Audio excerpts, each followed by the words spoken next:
Tikinti materialları bazarında son bir neçə ayda nəzərə çarpacaq qiymət artımı müşahidə edilməyib. Bəzi materiallarda ya qiymət ümumiyyətlə dəyişməyib, ya da cüzi artım baş verib, hətta ucuzlaşma da var. Ancaq satışda olan mənzillərlə bağlı bunu demək çətindir.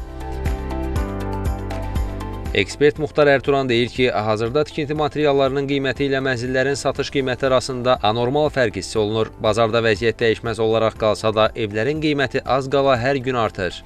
Bu günlərin mənzillərin qiymətlərində artımlar müşahidə olunur. Lakin bu qiymətlərin artımları inşaat bazarında olan materialların artımının heç bir bağlantısı yoxdur. Armatur, beton, çınqıl, qum, sement və digər inşaat materialları hamısı Azərbaycan istehsalıdır. Qiymət artımı materiallarda yoxdursa, binalarda, mənzillərdə də təsir eləməməlidir. Yəni inşaat məntiqi bunu deyir ki, əgər bu günlər inşaat materiallarında bir fərq yoxdursa, necə ola bilər ki, inşaat bazarında, mənzil bazarında qiymətlər birdən-birə 500 manat artsın? Muxtar Ertuğranın sözlərinə görə, bəzən inşaat işini həyata keçirən şirkətlər qiymət artımını görülən işin keyfiyyəti və torpağın baha olması ilə əlaqələndirirlər. Bundan əlavə, xaricdən gətirilən bəzi tikinti materiallarında olan qiymət artımı da arqumentlər sırasına daxil edilir. Ekspertin fikrincə, bu kimi nüanslar adətən bahalaşmada cüzi rol oynayır.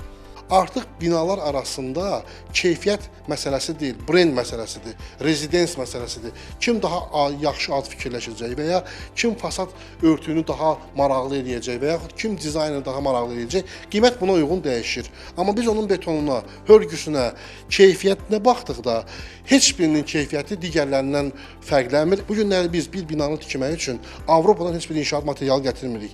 Lakin binanın tikintisi qutarandan sonra və ya bina tikilən zaman həmin o mənzilin qiyməti Avropadakı mənzildən də bahadır.